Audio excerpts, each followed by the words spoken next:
Hello વિદ્યાર્થી મિત્રો, નમસ્કાર. ધોરણ 12 વાણિજ્ય વ્યવસ્થા અને સંચાર. વિદ્યાર્થી મિત્રો, આપણે 9મા પ્રકરણની ચર્ચા કરતા હતા.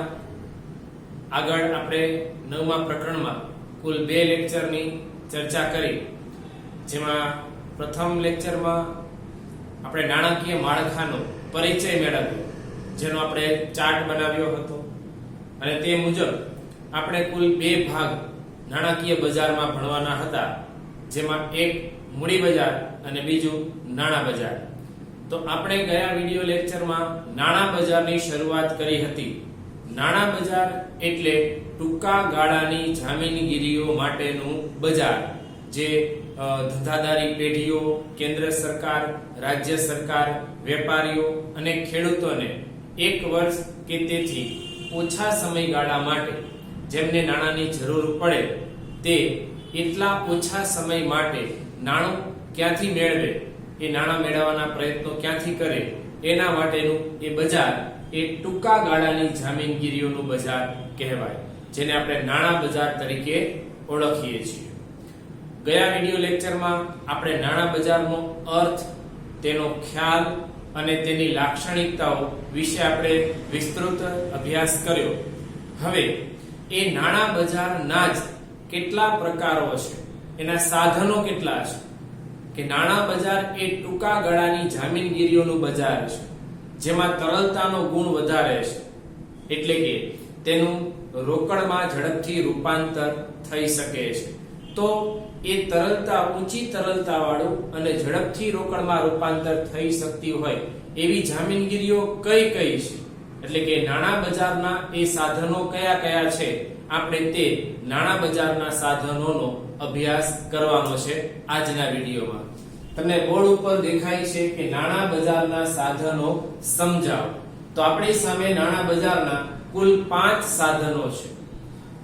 એક છે ટ્રેઝરી બિલ, બીજું કોમર્શિયલ પેપર, ત્રીજું થાપણોનું પ્રમાણપત્ર, ચોથું કોમર્શિયલ બિલ અને પાંચમું કોલ અને નોટિસ મની. આ 5 એ ટૂંકા ગાળાની જામીનગીરીઓ છે કે જેના દ્વારા 1 વર્ષ કે તેથી ઓછા સમયગાળા માટે નાણું પ્રાપ્ત કરી શકાય છે, અને તેમાં તરલતાનો ગુણ પણ કેવો જોવા મળે, ઊંચો જોવા મળે છે. તો વિદ્યાર્થી મિત્રો, આપણે શરૂ કરીએ આ 5 પ્રકારના સાધનોનો અભ્યાસ. સૌથી પહેલું છે ટ્રેઝરી બિલ. ખાસ આવું ટ્રેઝરી બિલની ટૂંક નોંધ તમને 2 ગુણમાં કે 3 ગુણમાં ખાસ પૂછી શકે છે, એટલે ટ્રેઝરી બિલ તમે ચોક્કસપણે વ્યવસ્થિત રીતે તૈયાર કરી જ નાખજો, કારણ કે તે તમારી સેકન્ડ પ્રિલિમ એક્ઝામમાં અને બોર્ડના પ્રશ્નપત્રમાં આવા પ્રકારના પ્રશ્નો ખાસ રીતે પૂછાતા હોય છે. વધુ પ્રમાણમાં પૂછાવાની શક્યતા આવા પ્રશ્નોની હોય છે, એટલે ટ્રેઝરી બિલ એ ખાસ મગજમાં રાખજો. ટ્રેઝરી બિલ છે શું? તો ટ્રેઝરી બિલ એટલે વિદ્યાર્થી મિત્રો, તો આપણા ઘરમાં જ્યારે નાણાંની જરૂર પડે તો ઘણીવાર તમે સાંભળ્યું હોય કે તમારા પપ્પાએ તમારા કોઈ નજીકના સંબંધી પાસેથી ઉછીના નાણાં મેળવ્યા છે. આ તમે ઉછીના નાણાં મેળવો છો, થોડોક સમય માટે તમારે જરૂર હતી એટલે તમે મેળવ્યા, 2 મહિના પછી તમારી પાસે સગવડતા થઈ એટલે તમારા પપ્પા એ પાછા એ નાણાં પરત કરી આપ્યા. એવી રીતે જ આપણા દેશની જે સરકાર છે, કેન્દ્ર સરકાર, ભારત સરકાર, એ ભારત સરકારને આપણા અર્થતંત્રને ચલાવવા માટે જ્યારે નાણાં ઘટે, નાણાંની જરૂર પડે, ત્યારે એ સરકાર તરફથી આવા ટ્રેઝરી બિલ બહાર પાડવામાં આવે કે જે જાહેર જનતા ખરીદે અને બદલામાં સરકારને રૂપિયા આપે.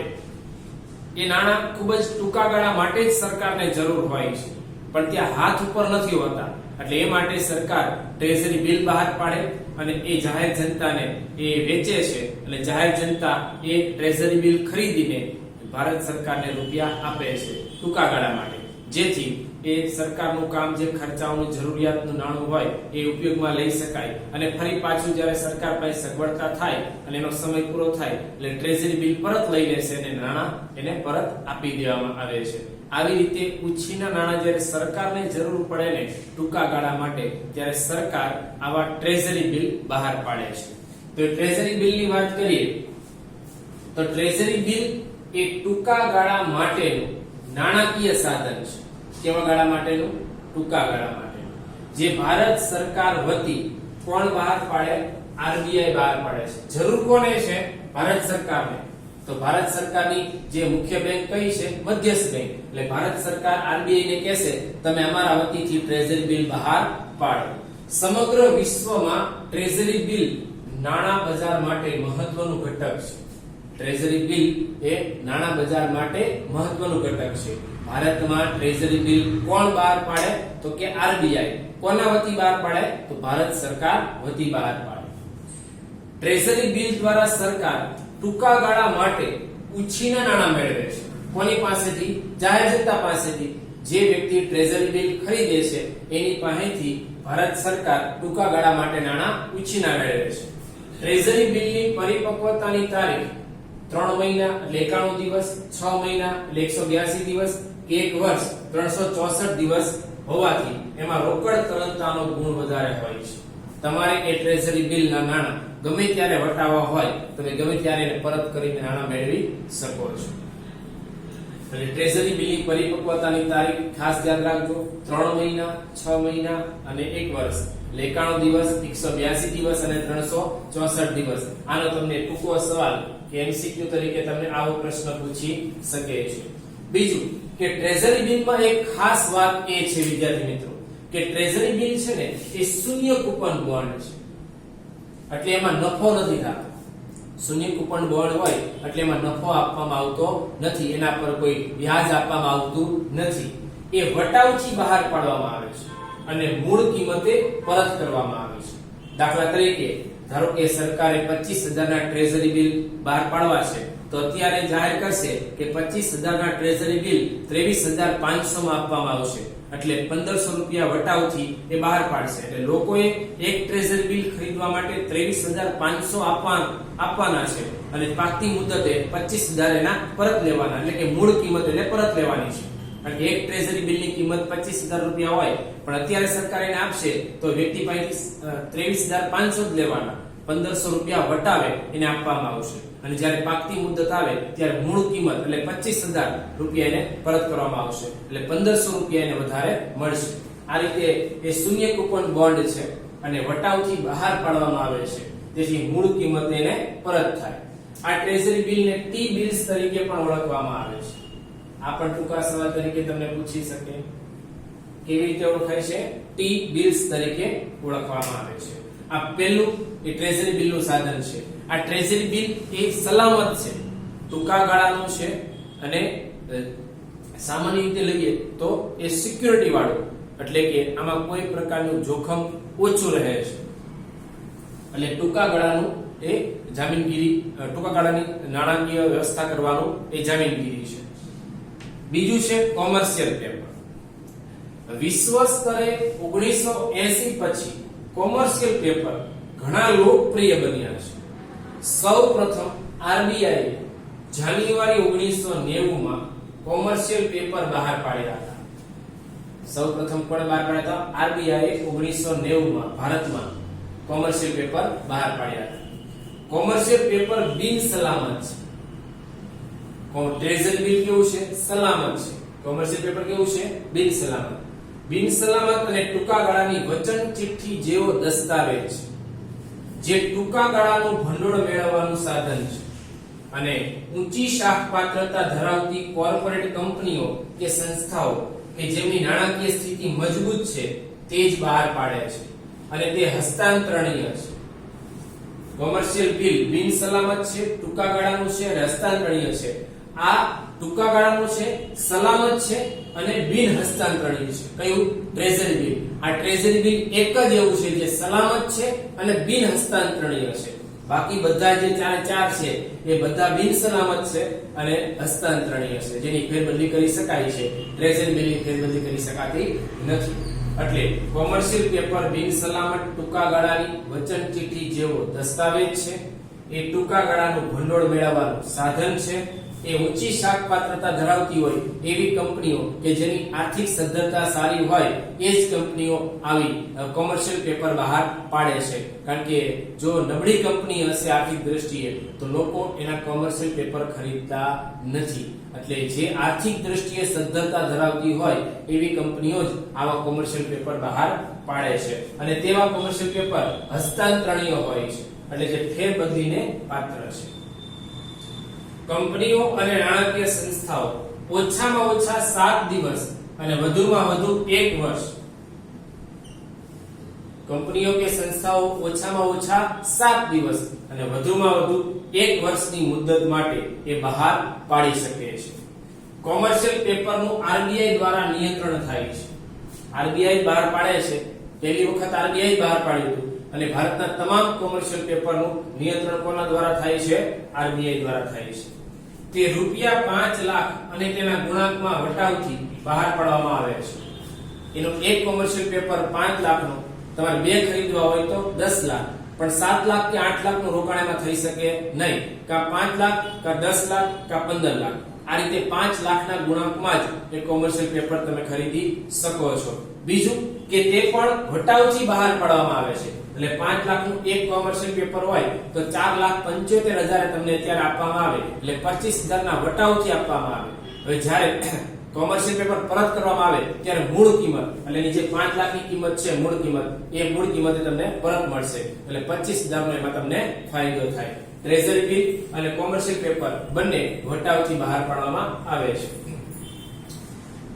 કોમર્શિયલ પેપરને ફાઇનાન્સ પેપર, ઇન્ડસ્ટ્રીયલ પેપર અને કોર્પોરેટ પેપરના નામે પણ ઓળખવામાં આવે છે. ટૂંકા સવાલ તરીકે તમને આ પૂછી શકે કે કોમર્શિયલ પેપરને બીજા કયા નામથી ઓળખવામાં આવે છે? તો ફાઇનાન્સ પેપર, ઇન્ડસ્ટ્રીયલ પેપર અને કોર્પોરેટ પેપર ના નામે પણ ઓળખવામાં આવે છે. આ બે સૌથી અગત્યના ટોપિક ટ્રેઝરી બિલ અને કોમર્શિયલ પેપર. આમાં ખાસ બેમાં અલગ કઈ વસ્તુ છે તો કે આ સલામત છે અને બિન હસ્તાંતરણીય છે. આ બિન સલામત છે અને હસ્તાંતરણીય છે બંને ટૂંકા ગાળા માટેના છે. ત્રીજું છે થાપણનું પ્રમાણપત્ર. તમે બેંકમાં જે એફડી મૂકો એવી રીતે અહીંયા પણ તમે એફડી મૂકી શકો છો. એને આપણે થાપણોનું પ્રમાણપત્ર કહેવાય. બિલકુલ બેંકમાં જે તમે ફિક્સ ડિપોઝિટ મૂકો છો એની માફક જ આ થાપણોનું પ્રમાણપત્ર છે. જોઈએ થાપણનું પ્રમાણપત્ર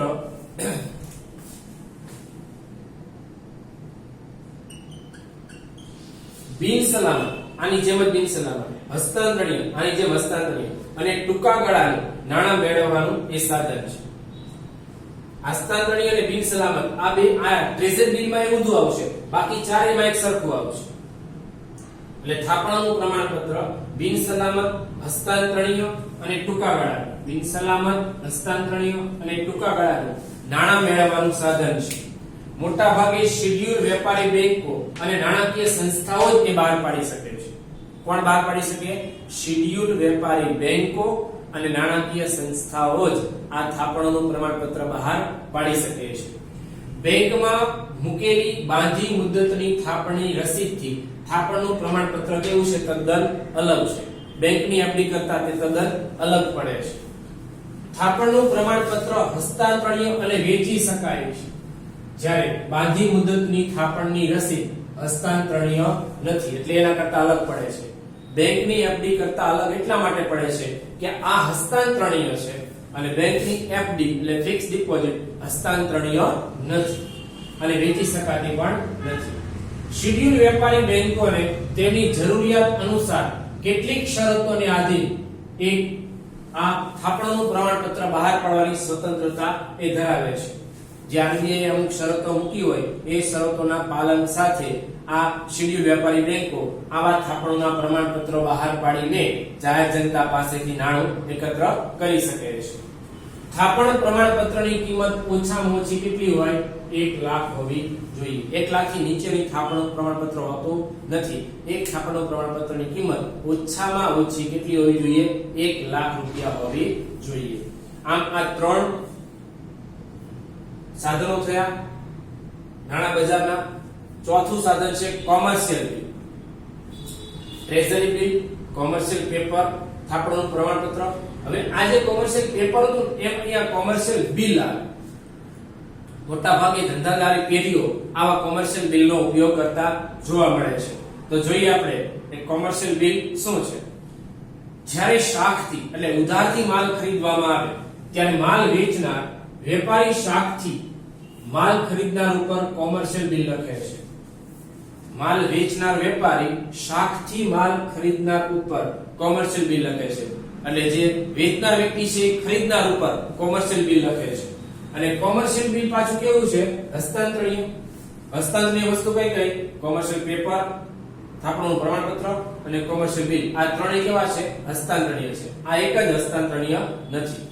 એટલે અહીંયા વેચનાર ખરીદનાર ઉપર, ધારો કે મેં કોઈ વસ્તુ વેચી છે અને કોઈ ખરીદનાર છે, એની પાસે અત્યારે પૈસા નથી, તો અત્યારે ઉધાર માલ એને ખરીદ્યો છે, તો હું એના ઉપર એના નામથી કોમર્શિયલ બિલ લખીશ. એ કોમર્શિયલ બિલ હસ્તાંતરણીય છે અને ધંધાના વ્યવહારોથી એને ઉદ્ભવે છે. હવે જે કોમર્શિયલ બિલના ઘણા પ્રકારો આપણે જોવા મળે છે. વિનિમય પત્ર છે, હુંડી છે, આંતરદેશીય બિલ છે, માંગણી પત્ર છે, માંગણી બિલ છે, વિદેશી બિલ છે. આવા ઘણા બધા કોમર્શિયલ બિલના પ્રકારો છે. હવે અહીંથી પાછા આપણે વધીએ કે વેચનાર વ્યક્તિએ ખરીદનાર ઉપર કોમર્શિયલ બિલ લખ્યું છે, તો જ્યારે માલ વેચનાર ખરીદનાર ઉપર લખે ત્યારે આ બિલ કેવું બિલ બને છે? એ વેપારી બિલ બને છે. વેચનાર વ્યક્તિ ખરીદનાર ઉપર કોમર્શિયલ બિલ લખે ત્યારે કેવું બિલ બને? વેપારી બિલ. અને જ્યારે વેપારી બેંક આ બિલનો શું કરે? સ્વીકાર કરે. ધારો કે હું વેચનાર છું, મેં ખરીદનાર ઉપર બિલ લખ્યું, તો એ વેપારી બિલ થયું. હવે એ બિલ હું બેંકમાં જમા કરાવું અને બેંક એનો સ્વીકાર કરે ત્યારે આ બિલ કેવું બને છે? કોમર્શિયલ બિલ બને છે. કેમ કે બેંક એનો સ્વીકાર કરે એટલે બેંક એનું કમિશન કાપીને એ બિલના નાણાં મને આપી દેશે તાત્કાલિક. હવે જ્યારે પાકની મુદત આવે ત્યારે બેંક એ જે બિલ હતા એના નાણાં એ ખરીદદાર પાસેથી વસૂલ કરે છે. એટલે બિલ કોમર્શિયલ બિલ ગણાશે. વેપારી બેંક આ બિલને વટાવ કાપીને વટાવી આપે છે અને જો બેંકને પણ નાણાંની જરૂર પડે તો એ નાણાકીય સંસ્થાઓ પાસે પુનઃ વટાવી શકે છે. એટલે હસ્તાંતરણીય છે. કોમર્શિયલ બિલને ગમે તેટલી વાર વટાવી શકાય છે. સામાન્ય રીતે કોમર્શિયલ બિલ 30 દિવસ, 60 દિવસ કે 90 દિવસની મુદતના હોય છે. કોમર્શિયલ બિલ કેટલી મુદતના હોય? 30, 60 કે 90 દિવસની મુદતના હોય છે. આ ચોથું સાધન નાણાં બજારનું. પાંચમું સાધન છે કોલ અને નોટિસ મની. કોલ અને નોટિસ મની એટલે શું? તો આરબીઆઈ પોતાના કાયદાઓ મુજબ દરેક બેંકોને પોતાના હાથ ઉપર અમુક રોકડ શિલક રાખવાની કાયદો ઘડેલો છે કે દરેક બેંકોએ પોતાના હાથ ઉપર અમુક રોકડ ફરજિયાત રાખવાની રહેશે, એવો કાયદો બનાવેલો છે. તો એ માટે ઘણી બેંકોને પોતાના હાથ ઉપર રોકડ ઘટી જતી હોય છે. ઘણી બેંકોને જે આરબીઆઈમાં રોકડ રાખવાની હોય એના કરતા ઓછી રોકડ હોય તો તાત્કાલિક એ બેંકમાં એટલી રોકડની વ્યવસ્થા કરવી પડે. તો તાત્કાલિક ધોરણે એવું નાણું એને બીજું કોણ આપી શકે? તો અન્ય બેંક મારફતે જ એવું નાણું મળી શકે. તો એવી રીતે બેંકો વચ્ચે આ રીતે ટૂંકા ગાળા માટે નાણાંની વ્યવસ્થા કરવામાં આવે તો એને કોલ મની કે નોટિસ મની તરીકે ઓળખવામાં આવે છે. જોઈએ, વેપારી બેંકોએ આરબીઆઈના નિયમો અનુસાર ઓછામાં ઓછી રોકડ શિલક જાળવવી પડે. આરબીઆઈ કીધું હોય કે રોકડ શિલક એને જાળવવી ફરજિયાત છે. જેમ તમારું બેંકમાં બચત ખાતું હોય તો બચત ખાતામાં તમને કીધું હોય કે 3000 રૂપિયા બેલેન્સ તમારે મિનિમમ જાળવવાની જ, એના કરતા નીચે જાય તો તમને ચાર્જ લાગશે. એમ બેંકોને પણ આરબીઆઈમાં મિનિમમ રોકડ બેલેન્સ જાળવવી પડે, જેને રોકડ અનામત કહે છે. કેશ રિઝર્વ રેશિયો CRR તરીકે ઓળખવામાં આવે. આવી શિલકની જાળવણી માટે એક બેંક બીજી બેંક પાસેથી નાણાં ઉછીના લે છે. બધી જ બેંકોએ રોકડ અનામતનું પ્રમાણ જાળવવું પડે છે.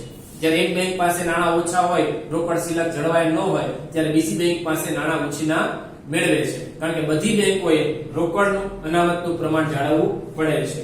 આ કારણથી કોલ મની માર્કેટ નાણાં બજારનું મહત્વનું ઘટક બન્યું છે. બધી બેંકોએ રોકડની એવરેજ કરવા માટે, રોકડ જાળવવા માટે આ કોલ મની માર્કેટ નાણાં બજારનું મહત્વનું ઘટક બન્યું છે. કે બધી બેંકોને વારે વારે આવી જરૂર પડવાની છે. કોલ મની માર્કેટમાં કોલ મની અને નોટિસ મનીનો પણ હવે સમાવેશ કરવામાં આવ્યો છે. કોલ મની અને નોટિસ મની આ બે અલગ અલગ ભાગ છે. કોલ મની એટલે શું? તો કે તાત્કાલિક ખૂબ જ ટૂંકા ગાળા માટે નાણાંની જરૂર પડે તો કોલ મની, અને 2 થી 14 દિવસ માટે નાણાંની જરૂર પડે તો એને નોટિસ મની કહેવાય. જોઈએ, જ્યારે એક જ દિવસ માટે એટલે કે 24 કલાક કરતા પણ ઓછા સમય માટે નાણાં ઉછીના આપવામાં કે લેવામાં આવે એક બેંક બીજી બેંકને આપે કે મેળવે, આપવામાં આવે કે લેવામાં આવે તો તેને કોલ મની કહે છે. તે મોટા ભાગે બેંકો જ તેનો ઉપયોગ કરતી હોવાથી એને inter bank call money market કહેવાય. 24 કલાક કરતા પણ ઓછા સમય માટે એક બેંકને બીજી બેંક પાસેથી નાણાં મેળવે તો એને કોલ મની કહે છે. મોટા ભાગેનો બેંકો જ ઉપયોગ કરે છે એટલે inter bank call money market એને કહેવાય. ટૂંકા સવાલ તરીકે તમને પૂછી શકે. અને બીજું નોટિસ મની. તો નોટિસ મની એટલે જ્યારે 2 થી 14 દિવસ માટે, કેટલા 2 થી 14 દિવસ માટે નાણાં ઉછીના લેવામાં આવે કે આપવામાં આવે. 2 થી 14 દિવસ માટે નાણાં ઉછીના લેવામાં આવે કે આપવામાં આવે તેને નોટિસ મની કહે છે. આ પણ ટૂંકા સવાલ તરીકે તમને પૂછી શકે છે વિદ્યાર્થી મિત્રો. અહીંયા આપણે સામાન્ય રીતે આપણું જે નાણાં બજાર છે વિદ્યાર્થી મિત્રો, એ નાણાં બજારને આપણે પૂર્ણ કરીએ છીએ. આપણે નાણાકીય બજારમાં બે ભાગ ભણવાના હતા, એક નાણાં બજાર અને બીજું મૂડી બજાર. જેમાં આપણે નાણાં બજારનો ખ્યાલ મેળવ્યો. સૌથી પહેલા નાણાં બજારનો અર્થ, એનો ખ્યાલ, એની લાક્ષણિકતા અને હવે નાણાં બજારના સાધનો. એટલે આ વિડિયોમાં આપણે નાણાં બજારની વાત પૂર્ણ કરી. એટલે નાણાકીય બજારનો એક ભાગ પૂર્ણ થયો. આવતા વિડિયોથી આપણે હવે બીજો ભાગ એટલે કે મૂડી બજારનો અભ્યાસ કરીશું. સૌથી પહેલા મૂડી બજારનો પરિચય મેળવીશું અને ત્યારબાદ તેનો વિસ્તૃત અભ્યાસ કરવાની શરૂઆત આવતા વિડિયોથી કરીશું.